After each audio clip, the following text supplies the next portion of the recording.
আমার নাম Sheetal. ACP ACP Pradyuman. হ্যাঁ, আমি এখানে। বলুন, কি সাহায্য করতে পারি আপনাকে? আমি আমি একটা ব্লাইন্ড হোমে থাকি। বহু বছর ধরে ওখানে থাকি। এত বছরে তো কোনো সমস্যা হয়নি, কিন্তু এখন হঠাৎ করেই। কি হয়েছে? আপনি? আমি সিনিয়র ইন্সপেক্টর অভিজিৎ। বলুন আপনার ওখানে কি প্রবলেম? আমি যেখানে থাকি ওখানে ডরমিটারিতে রাতে চুপি চুপি কেউ আসে। মানে? ওসব আমি জানি না। কে আসে, কেন আসে, এসব আমি কিছু জানি না। আপনার কোনো জিনিসপত্র চুরি হয়েছে? আমাদের কাছে চুরি করার মতো কি আছে বলুন? কিন্তু কিন্তু তাও মনে হয় যে কেউ কিছু খুঁজছে, কোনো কোনো কিছু খুঁজে বেড়াচ্ছে। কিন্তু আপনি তো বলছিলেন যে ওখানে চুরি হওয়ার মতো কোনো জিনিস নেই। এই জন্যই তো খুব অদ্ভুত লাগে স্যার। কে আসে, কি চায়, আমি কিছু জানি না। আমার আমার খুব ভয় করে।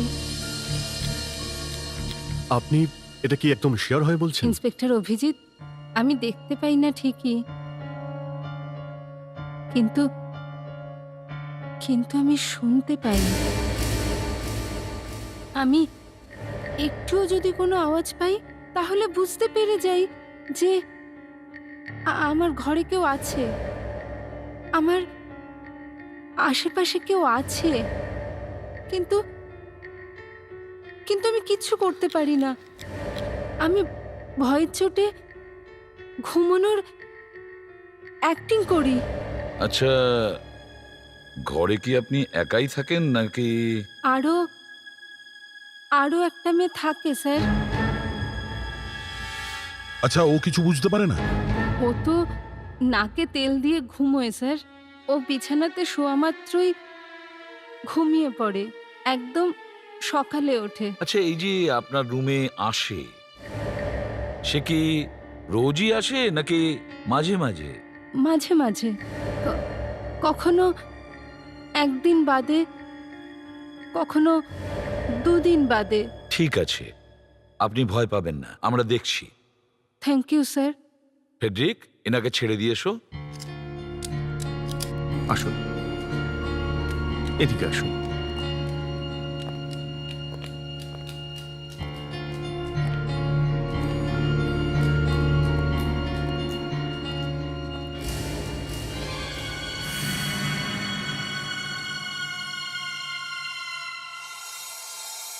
কি মনে হচ্ছে? স্যার, মনে তো হচ্ছে সত্যি কথা বলছেন। কিন্তু স্যার, এইসব কেসে আমরা কি করব? হ্যাঁ, না কোনো খুন হয়েছে, না চুরি, না হামলা। এই কেসটা তো আমাদের সিআইডির নয়। তবু এই মেয়েটার ভয় দেখে মনে হচ্ছে অনেক কিছু হতে পারে। আমাদের কাজ শুধু ক্রাইম ইনভেস্টিগেশন নয়, বরং ক্রাইম হওয়া থেকে থামানো।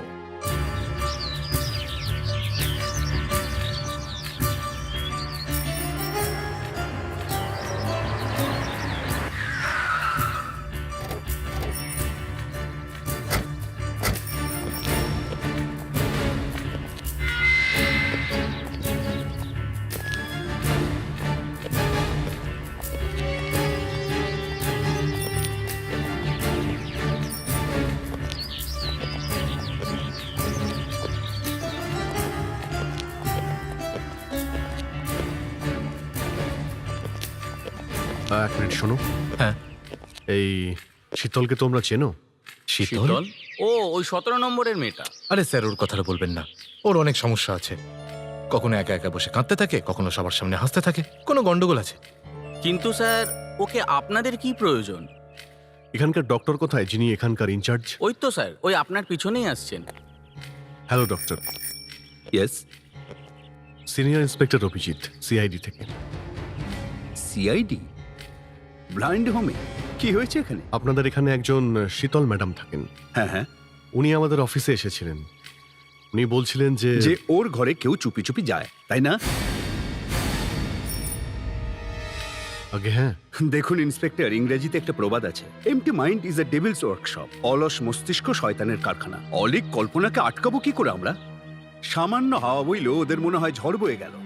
আপনি বলতে চাইছেন যে এই সবকিছু ওনার মনের কল্পনা? অবশ্যই, একদম ঠিক।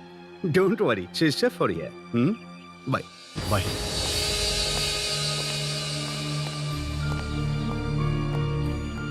সবাই এটা ভাবে আমি বেচারি অন্ধ মেয়ে, যার করার মতো কোনো কিছুই নেই। তাই জন্যই আমি মিথ্যে গল্প বানিয়ে শুধু শুধু টাইম পাস করছি। না না, আমরা এটা কখন বললাম?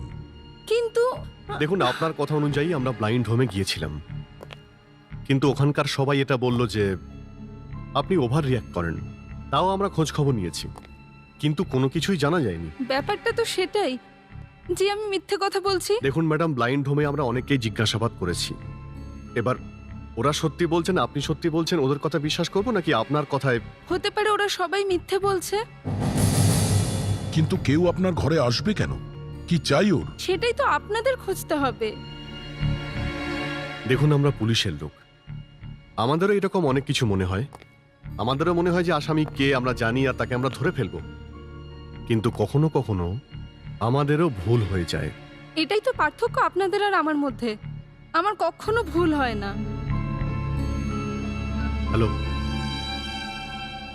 আমি আমি আপনার সঙ্গে একটু পরে কথা বলছি, একটু বিজি আছি। ওকে? দেখুন ম্যাডাম, আমাদের মনে হয় আপনার এটা কল্পনা। আপনার ঘরের মধ্যে কেউই আসে না। আপনারা আমার কথা বিশ্বাস করছেন না তো? ঠিক আছে, আমি আপনাদের প্রুফ করে দিচ্ছি। আপনি বলুন তো, আপনার কানে ব্লুটুথ আছে নাকি হ্যান্ডস্ফ্রি? আমি যে ব্লুটুথ পরে আছি সেটা আপনি কি করে জানতে পারলেন? যদি ফোনটা আপনার হাতে থাকতো তাহলে সেটা রিসিভ করতে কিছুটা সময় লাগতো।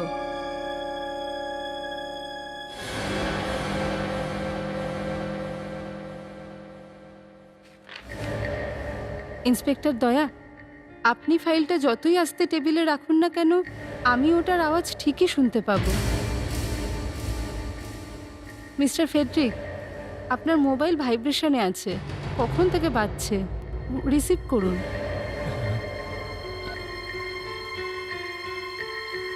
আমরা বুঝতে পারলাম, কিন্তু তা সত্ত্বেও আমি নিশ্চিতভাবে বলতে পারি যে আমার রুমে নিশ্চয়ই কেউ আসে।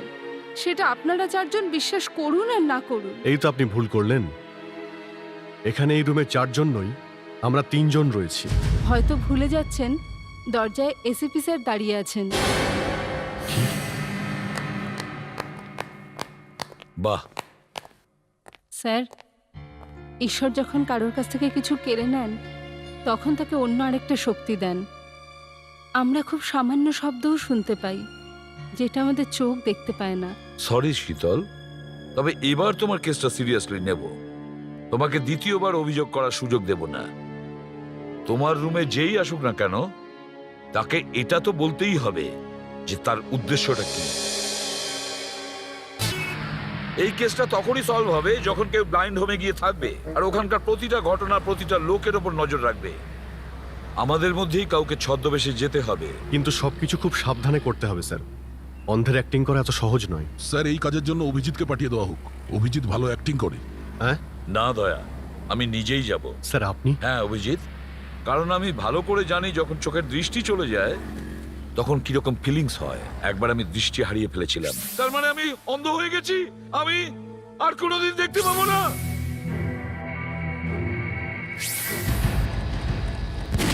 কিন্তু স্যার, ব্লাইন্ড হসপিটাল অ্যাডমিশন নেওয়ার আগে ওখানকার ডাক্তাররা চোখ চেক করে, ওদের কি করে বোকা বানাবেন? এই কাজের জন্য তো আমাদের ফরেন্সিক ডক্টর আছে, সে থাকতে চিন্তা কি? নো স্যার, আমি আপনাকে সাহায্য করতে পারবো না। এটাকে আমি নিজের জন্য করছি। তা সত্ত্বেও আমি অন্য ডাক্তারদের ঠকাতে পারবো না।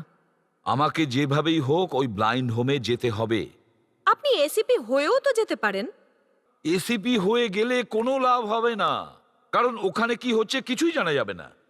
এই জন্য বলছি আমাকে ওখানে অন্ধ সেজেই যেতে হবে। আপনি ব্লাইন্ড হওয়ার অ্যাক্টিং করতে পারেন? এটাই তো একটা প্রবলেম, আমি অ্যাক্টিং করতে পারি না। এই জন্য বলছি আমাকে এমন কিছু দিন যার জন্য আমাকে ব্লাইন্ড মনে হয়। ঠিক আছে,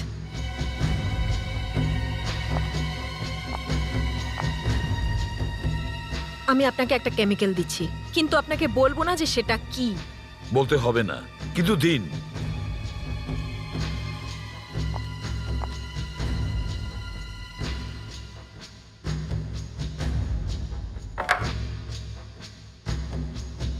এই নিন, এর 2 থেকে 3 ফোঁটা নিজের চোখে দেবেন। আপনার চোখের রেটিনা বড় হয়ে যাবে আর আপনাকে দেখতে ব্লাইন্ডের মতো লাগবে। আর যদি কোনো ডক্টর আমার চোখ পরীক্ষা করে? কোনো ডক্টরের সঙ্গে দেখা করার কিছুক্ষণ আগে লাগাবেন, কেউ কিছু বুঝতেই পারবে না। Thank you very much doctor, thank you. Sir, আমরা যেটা করছি সেটা ঠিক নয়, আর এর ফলে আপনার চোখের ক্ষতিও হতে পারে। আমি জানি ডক্টর, কিন্তু আমাকে এই কেসটা সলভ করতেই হবে।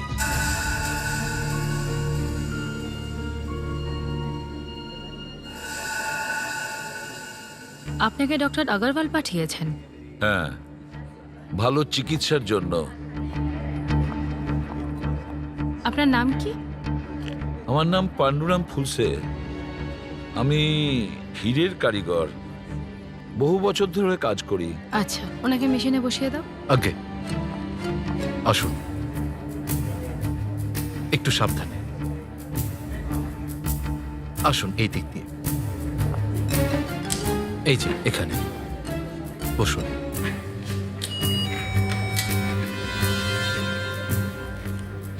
হ্যাঁ, হ্যাঁ, একটু মুখটা এগো। কাকু এইখানে। আপনি কবে থেকে দেখতে পাচ্ছেন না? 1 বছর ধরে। কখনো চিকিৎসা করিয়েছেন? কি করে চিকিৎসা করাবো? চোখের দৃষ্টিটা চলে যাওয়ার পর তো কাজও চলে গেছে, টাকাই নেই চিকিৎসা করানোর।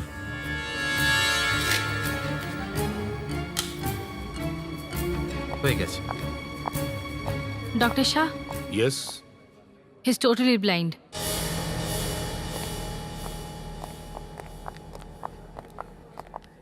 আপনি আমাদের কাছে কি চান?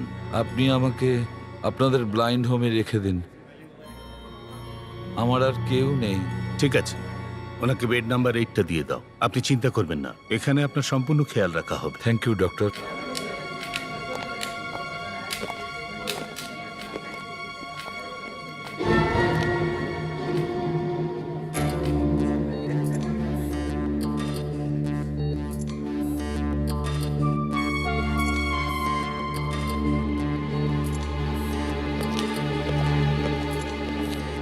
কে ওই লোকটি?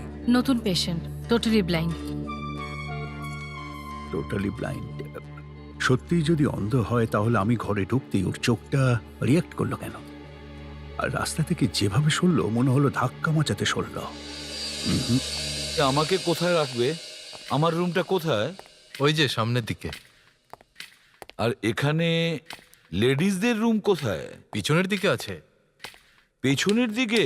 তার মানে সামনাসামনি? কি ব্যাপারটা, কি মতলবটা কি আপনার? আরে কিছু না ভাই, ভুল করে ওদের রুমে যেন ঢুকে না পড়ি সেই জন্যই জিজ্ঞেস করছিলাম। চিন্তা করবেন না, আমরা থাকতে কেউ কারোর ঘরে ঢুকতে পারবে না। আচ্ছা, সে তো ঠিকই, এসেছি যখন সব তো জানাই যাবে।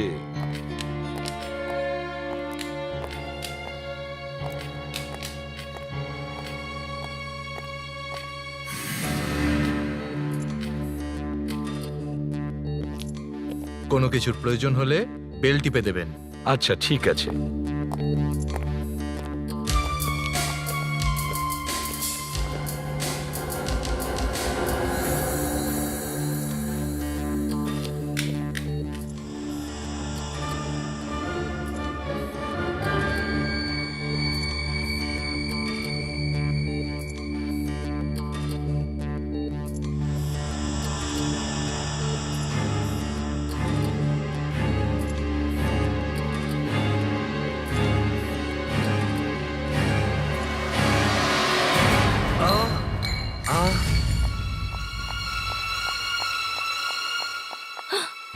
এটা কি করলেন আপনি?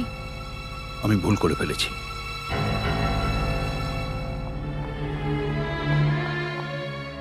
আপনি আপনি ভয় পাবেন না, ওটা উনি ইচ্ছে করে করেননি, বুঝলেন তো? আপনি বসুন, সাবধানে।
হ্যালো অভিজিৎ, আমি শীতলকে একটা সাইলেন্ট বাজার দিয়ে দিয়েছি।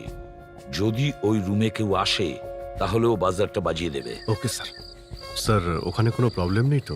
প্রবলেম আছে, ডক্টর মূর্তি। আমি ওকে সন্দেহ করছি, ও আমাকে। স্যার, এ কি সেই যে শীতলের ঘরে যায়? হ্যাঁ, হতে পারে। আমার গল্পটা ওর বিশ্বাস হয়নি।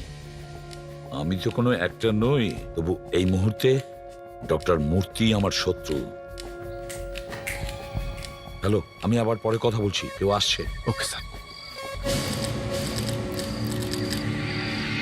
আজকে দ্বিতীয় রাত্রি, আজকে এখানে নিশ্চয়ই কিছু না কিছু ঘটবে।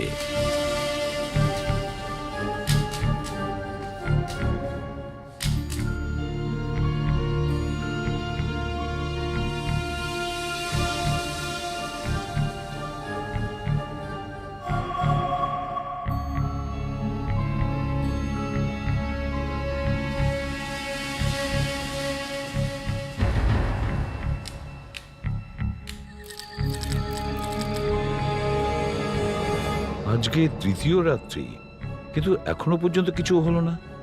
তাহলে শীতল যেটা বলল ওটা ওর ভ্রম নয় তো?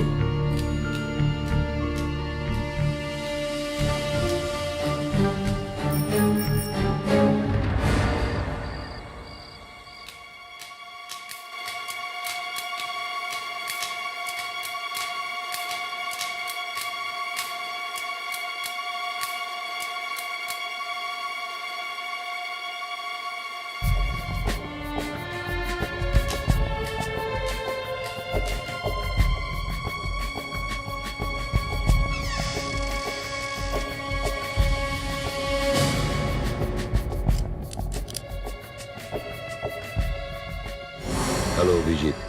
স্যার। দেখো, আমার মনে হয় আমরা এখানে টাইম ওয়েস্ট করছি। 4 দিন হয়ে গেছে, শীতলের রুমে কেউ যায়নি, আর কোনো রকম সূত্রও আমি খুঁজে পাইনি। স্যার স্যার আজকের রাতটা দেখিনি। যদি কিছু প্রমাণ না পাই তো তাহলে কেসটা বন্ধ। অভিজিৎ, 1 মিনিট, শীতলের সিগন্যাল পাচ্ছি, আমি গিয়ে দেখছি। তোমরাও অ্যালার্ট থাকবে, কেমন? Yes sir.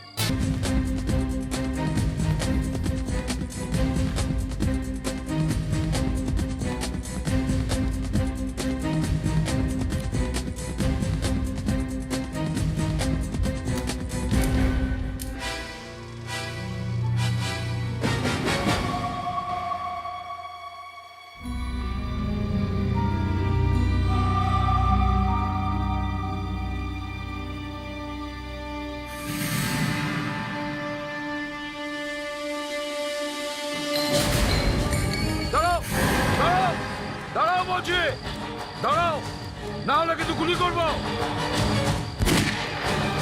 বন্দুকের আওয়াজ, আরে গুলি কে চালালো? গুলি কে চালালো? কি হচ্ছে এখানে? কে গুলি চালালো? আমার খুব ভয় করছে। চলো চলো। আরে আরে গুলি কে চালালো? আরে কি হয়েছে? কে গুলি চালিয়েছে? হ্যাঁ, আমিও তো শুনলাম গুলি চলার শব্দ। সত্যি আমারও খুব ভয় করছে। আমার তো খুব ভয় লাগছে। হ্যাঁ, আমারও ভীষণ ভয় করছে।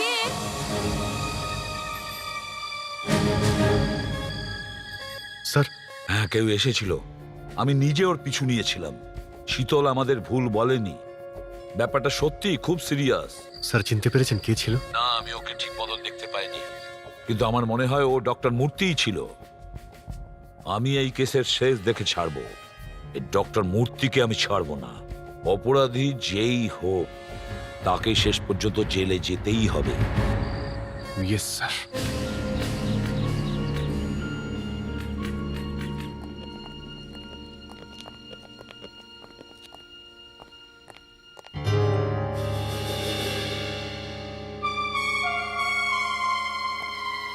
প্লিজ ম্যাডাম একটু সরে দাঁড়ান, একটু সরুন, এক মিনিট, একটু যেতে দিন আমাকে প্লিজ।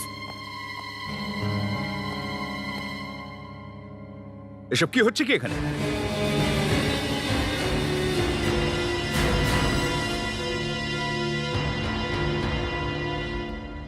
আমি প্রথমেই বুঝতে পেরেছিলাম যে তুমি ব্লাইন্ড নও। আপনি ঠিকই বলেছেন ডক্টর মূর্তি, আমি ব্লাইন্ড নই, আর না তো আমার চোখে কেউ ধুলো দিতে পারে। তার মানেটা কি?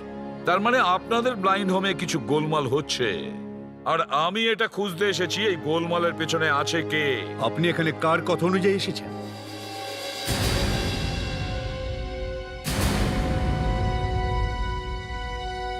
তাহলে শীতলের কথা অনুযায়ী আপনি এখানে এসেছেন। মনে হচ্ছে আজকাল সিআইডির কাছে কোনো কাজ নেই। সিআইডির কাছে একটাই কাজ আছে, ক্রাইমকে থামানো আর অপরাধীকে ধরা। আর সেই অপরাধী যেই হোক, সে সাধারণ লোক বা আপনার মতন ডক্টর। বুঝেছেন doctor Murthy? All the best. Thank you doctor Murthy. গত কয়েক রাত ধরে 17 নম্বর বেডের কাছে কেউ কিছু খুঁজছে। যত কিছু গোলমাল এই 17 নম্বর বেডের আশেপাশেই। কিন্তু কি কি চাইছে সেই লোক? স্যার স্যার এখন এই বেড নাম্বার 17টা খালি আছে, কিন্তু 15 দিন আগে যে পেশেন্ট এখানে ছিল ওর নাম রাধিকা। আর আর গত 15 দিন ধরেই এখানে কেউ আসছে। রাধিকার ব্যাপারে কোনো ইনফরমেশন? স্যার ও এখানে 1 সপ্তাহের জন্য ছিল। তারপরে চলে গেছে? না স্যার, ও মারা গেছে। মারা গেছে? তার মানে হলো আমাদের রাধিকার ব্যাপারে অনেক কিছু খোঁজ নিতে হবে। সে কে ছিল, কোথা থেকে এসেছিল, কি কাজ করত। অভিজিৎ, আমার রাধিকার পুরো ফাইলটা চাই। স্যার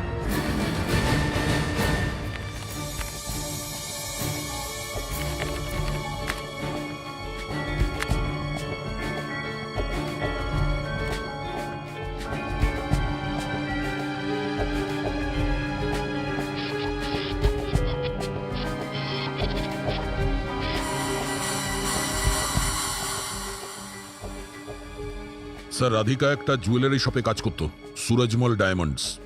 2 মাস আগে এই কোম্পানিতে 2 কোটি টাকার হিরে চুরি হয়েছে। কেউ ওখানকার লকারের মেটাল তালা অ্যাসিড দিয়ে গলিয়ে দিয়েছিল স্যার, আর হিরে নিয়ে পালিয়ে যায়। পরের দিন একজন পালাচ্ছিল যে হিরে নিয়ে পালানোর চেষ্টা করছিল, তাকে গুলি করা হয় আর সে মারা যায়। কিন্তু সে হিরে আর পাওয়া যায়নি। তখন রাধিকা কোথায় ছিল? সেই সময় রাধিকা কাজে যাওয়া বন্ধ করে দিয়েছিল, কারণ ওর চোখের জ্যোতি চলে গেছিল। ওর বয়ানে বলেছিল যে ভুল করেও টয়লেটে ইউজ করার অ্যাসিড নিজের চোখে ঢেলে দিয়েছিল। কেসটা খুব জটিল স্যার। ওই 2 কোটি টাকার হিরে আজ পর্যন্ত পাওয়া যায়নি। আমার মনে হয় ওই রাধিকা হিরে চুরির সঙ্গে জড়িত ছিল, আর ওর চোখে যে অ্যাসিড গিয়েছিল সেটা সেই অ্যাসিড যেটা দিয়ে সিন্দুক খোলা হয়েছে। আর হয়তো সেই অ্যাসিডের কারণেই ওর চোখ নষ্ট হয়ে গিয়েছিল। হ্যাঁ স্যার, যদি এই কেমিক্যাল সামান্য চোখে যায় তাহলে সে আর চোখে দেখতে পাবে না। তার মানে সেই লোক অন্ধ হয়ে যাবে? অন্ধ তো হবেই, চোখে ফুটো হয়ে যাবে। এই দেখুন, আপনারা একটু পিছনে যান প্লিজ। এই দেখুন স্যার, এটা একটা লোহার স্ল্যাব, এর ওপর এই কেমিক্যালের ড্রপ ফেলে দেখা যাক।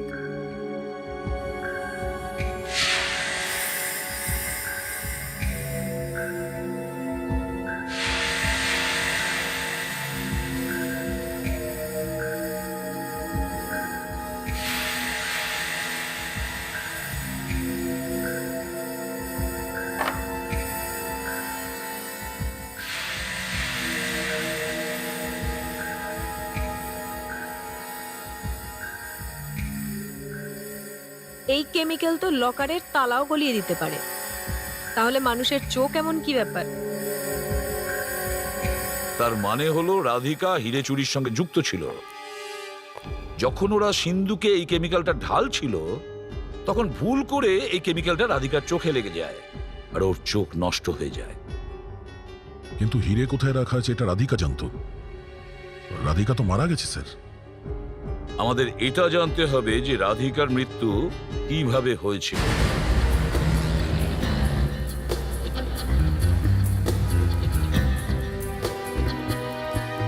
স্যার আমি এটা ভেবে অবাক হচ্ছি যে রাধিকা আত্মহত্যা করার জন্য ব্লাইন্ড হোমের ফার্মেসি অবধি কি করে পৌঁছলো, আর ও এটা কি করে জানলো যে যে শিশিটা ও তুলছে, মানে ও যেটা খেতে যাচ্ছে তাতে বিষই ছিল? স্যার আপনি যেটা বলছেন সেটা সত্যিও হতে পারে। তার মানে মানে রাধিকার আর কোনোভাবেই বাঁচার ইচ্ছে ছিল না। ও সব সময় চিৎকার করে বলতো, আমি মরতে চাই, আমাকে মেরে ফেলো। আমি মরতে চাই, প্লিজ কেউ আমাকে বিষ এনে দাও, আমি এইভাবে বাঁচতে চাই না, আমি মরতে চাই। আমি অনেক টাকা দেব, আমাকে বিষ এনে দাও। ও, তার মানে কেউ পয়সার লোভে পড়ে ওকে বিষ দিয়ে দিয়েছে। যেখান থেকে ও বিষের শিশিটা তুলেছিল সেই আলমারিটা তো সবসময় তালা মারা থাকে। তাহলে রাধিকা বিষটা পেল কোত্থেকে? স্যার কেউ নিশ্চয়ই ওকে সাহায্য করেছিল। তার মানে রাধিকা আত্মহত্যা করেনি, ওকে খুন করা হয়েছে। স্যার ধরেই নিলাম এটাই হয়েছে, তাহলে সেটা কে হতে পারে? সেটা তো ব্লাইন্ড হোমেই জানা যাবে। ব্লাইন্ড হোমে চলো। স্যার, হ্যাঁ, স্যার মুরলি নামের একটা লোক গত 9 বছর ধরে এই ব্লাইন্ড হোমে ছিল। কিন্তু রাধিকার মৃত্যুর পর হঠাৎ 2-3 দিনের মধ্যে ছুটি নিয়ে নেয়। কেন? ওকে ঠিক হয়ে গিয়েছিল নাকি? ওর চোখের চিকিৎসার জন্য ওর প্রচুর টাকার দরকার ছিল। ওর আই ট্রান্সপ্লান্ট হতে পারত, কিন্তু ওর কাছে টাকা ছিল না। আর টাকা ওকে দিতে পারত রাধিকা। তার মানে ওই চুরি করা হিরে দিয়ে রাধিকা তার মৃত্যু কিনে নিয়েছিল, আর সেই হিরে দিয়ে মুরলি নিজের চোখের চিকিৎসা করাবে। স্যার এই তাহলে সেই খুনি? আমি জানি, আর আমি এটাও জানি যে ও যত তাড়াতাড়ি সম্ভব ওই হিরেগুলোকে পাওয়ার চেষ্টা করবে। মুরলির ব্যাপারে আর কিছু জানতে পেরেছো? স্যার ডক্টর লীনা কামাদ এই কেসটা দেখছিল, ওর কাছ থেকেই কিছু জানা যেতে পারে স্যার। মুরলির একটা ভাইপো আছে অরবিন্দ, ও ওকে অনেকবার ডেকেছে, কিন্তু এত বছরের মধ্যে না ও কাকার সঙ্গে দেখা করতে এসছে না কোনো খোঁজ খবর নিয়েছে। কিন্তু 2 দিন আগে মুরলি অরবিন্দকে আবার ফোন করেছিল। কি জন্য? দেখা করার জন্য। আরো দেখা করতে এসেছিল? হ্যাঁ, এবারেও এসেও ছিল, আর ওকেও ডিসচার্জ করে নিয়েও যায়। ও, তার মানে ও এই হীরের ব্যাপারে নিশ্চয়ই কিছু জানে। এ ওর ভাইপোকে হীরের লোভ দেখায়, আর ভাইপো ওকে বাইরে নিয়ে যায়। ডক্টর, আপনি কি বলতে পারবেন এই অরবিন্দ কোথায় থাকে? আপনি অফিস রেকর্ড দেখে নিন, ওখানে অ্যাড্রেস পেয়ে যাবেন।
ডেড।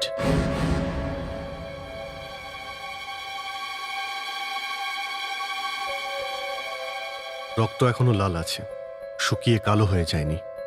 মার্ডার হয়েছে বেশিক্ষণ হয়নি sir.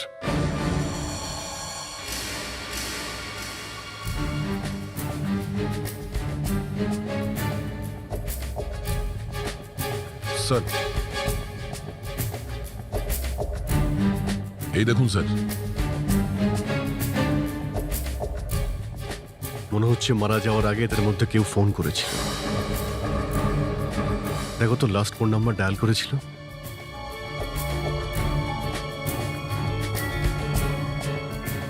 One four seven three nine. কিন্তু এরকম তো কোনো নাম্বার হয়ই না কোথাওই। হ্যাঁ, এরকম নাম্বার যদি না থাকে তাহলে এ ডায়াল কেন করলো? স্যার, অনেকগুলো কোম্পানির ট্রাভেল ব্রোশার্স পেয়েছি। মনে হচ্ছে পালানোর চেষ্টা করছিল। স্যার, এদের বডিতে অনেক চিহ্ন রয়েছে, হয়তো এদের টর্চার করা হয়েছিল কথা বের করানোর জন্য। যে এই দুজনকে খুন করেছে সে হীরের ব্যাপারে নিশ্চয়ই জানতো, আর হীরের কারণেই এদের দুজনকে খুন করেছে। এবার এটা দেখতে হবে যে 14739 এর এই খুনির সঙ্গে কি সম্পর্ক আছে। শীতল ভাবছিল ওর রুমে চুরি করার মতন কিছু নেই, কিন্তু এটা ও জানতো না যে ওর রুমে 2 কোটি টাকার হীরে লুকোনো আছে, আর সেটা খোঁজার জন্যই কেউ ওর রুমে যেত।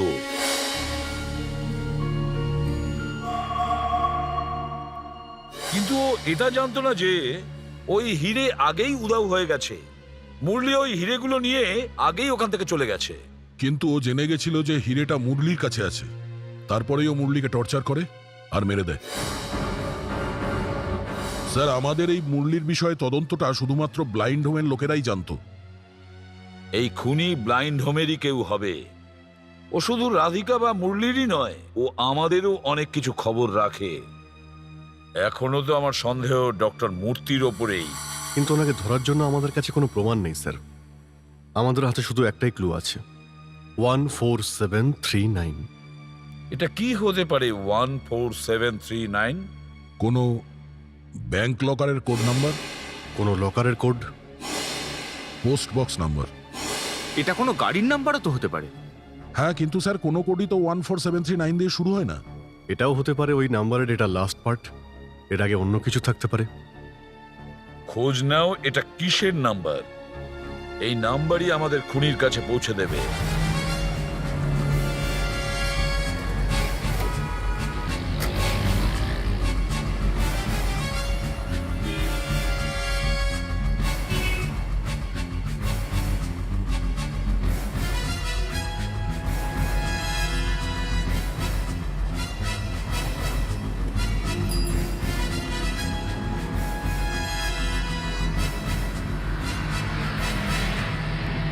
স্যার, 200 থেকে বেশি ব্যাংক ডিপোজিট আর 4000-এর বেশি গাড়ি নাম্বারের সঙ্গে এর কম্বিনেশন রয়েছে। স্যার, প্রায় 15,000 নাম্বারে এই কম্বিনেশন পাওয়া গেছে। স্যার, আরো কয়েকটা ব্যাপার আছে এই চেনে, যেমন ধরুন গিয়ে দোকানের মেম্বার, ক্লাব কার্ডের member, credit card number, ATM number. আর স্যার, যদি পোস্ট বক্স নাম্বারের লিস্ট শুরু করি তাহলে জানি না কোথায় গিয়ে পৌঁছবে। যখন তোমরা তোমাদের কাজ করছিলে তখন আমি আমার কাজ করছিলাম। আমি ভাবছিলাম 14739, কারণ নাম হতে পারে। নাম? হ্যাঁ, যেমন 725-এ রাজ হয়, এই দেখো, 7-এ আর, 2-তে এ, আর 5-এ জে। সেরকমই 14739-এ অনেক কিছু কম্বিনেশন হতে পারে। তাহলে স্যার, মোবাইল ফোনের 1 নম্বর কিতে কোনো অ্যালফাবেট থাকে না? তাও এই নাম্বারের কোনো তো মানে নিশ্চয়ই আছে, না হলে মরার সময় লোকটাই নাম্বার কেন ডায়াল করতো? এক্স্যাক্টলি। আমাদের আবার ব্লাইন্ড হোমে যেতে হবে। ওখান থেকেই জানা যাবে 14739-এর রহস্যটা কি।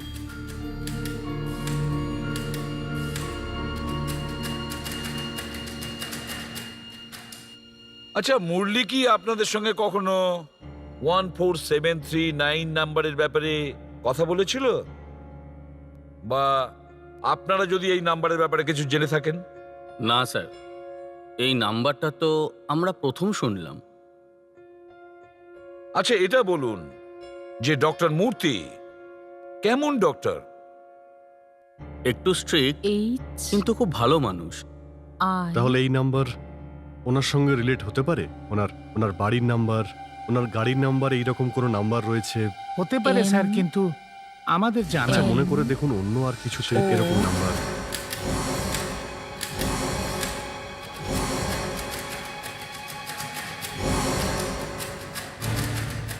P কি হলো স্যার? অভিজিৎ, Q, এই 14739 নাম্বারের ব্রেন S, স্ক্রিপ্টের সঙ্গে কোনো সম্পর্ক থাকতে D, পারে কি? U, তার মানে স্যার, মানে V, এটা যে মুরলি চোখে W, দেখতে পেত না। এক্স যদিও কিছু লিখতে চাইতো ওয়াই তাহলে কোন স্ক্রিপ্টে লিখতো? জেড। ও তো ব্রেন স্ক্রিপ্টেই লিখতো। Yes sir.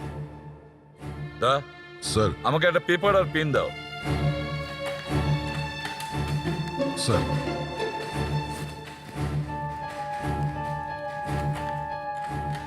এবার আমি টেলিফোনের ডায়ালে যেরকম নাম্বার লেখা থাকে সেরকমই আমি এই পেপারের মধ্যে নাম্বারগুলো লিখছি। 6, 7, 8, 9, 0। এবার ওই নাম্বারগুলো বলো। 14739 14739। এবার এই সার্কেল করা নাম্বারগুলো ব্রেন স্ক্রিপ্টের মতন ডট দিয়ে দিচ্ছি। তাহলে এগুলো এরকম দেখতে লাগবে। 3টে ভার্টিক্যালি পরপর ডট, তারপরে 2টো ভার্টিক্যাল ডট যার মাঝখানে স্পেস আছে। এবার খোঁজ নিতে হবে এই ডটের মিনিংটা কি। S T U V W X Y Z. Madam, আমার আপনার সাহায্য চাই। হ্যাঁ বলুন। উইথ ইওর পারমিশন আমি আপনার হাতটা ধরতে হ্যাঁ, পারি? নিশ্চয়ই। আচ্ছা, এটা বলুন, এই যে 3টে কন্টিনিউ ভার্টিক্যাল ডট আছে, এটার মানেটা কি? এল এল। আর 2টো ভার্টিক্যাল ডট আছে যার মাঝখানে স্পেস আছে, সেটা কে। কে? হ্যাঁ। এল কে। এল কে। ডক্টর লীনা কামাত।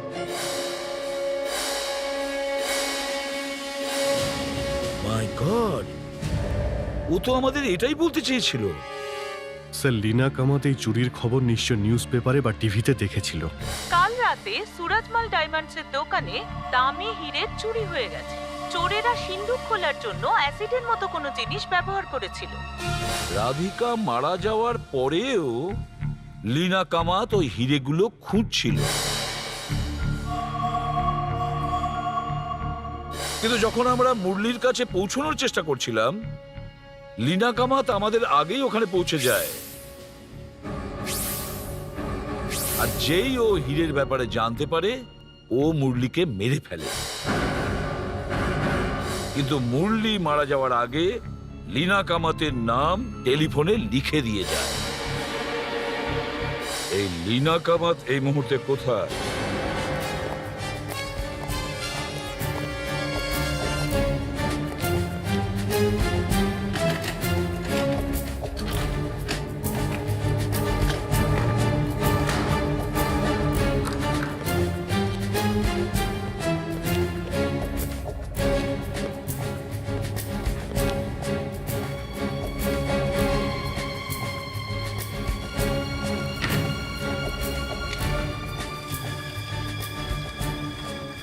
স্যার হ্যাঁ, স্যার এই দেখুন, এ তো পুরো রিসার্চ করছিল ডায়মন্ড চুরির ব্যাপারে। কে আছে এখানে? Doctor Leena, you are under arrest.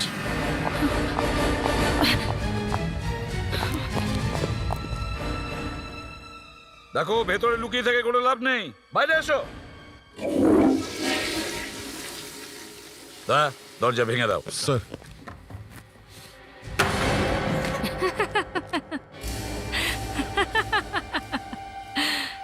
এবার তুমি কি করবে এসিপি?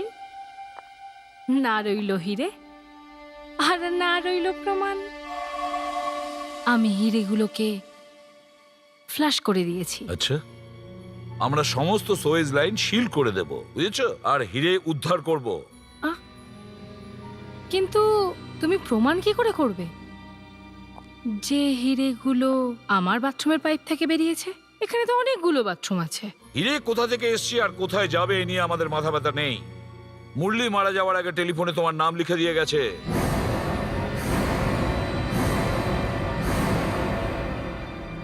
আমাদের কাছে আরো অনেক প্রমাণ আছে ডক্টর লীনা কামাত, তোমাকে ফাঁসির কাঠগড়ায় পৌঁছে দেওয়ার জন্য।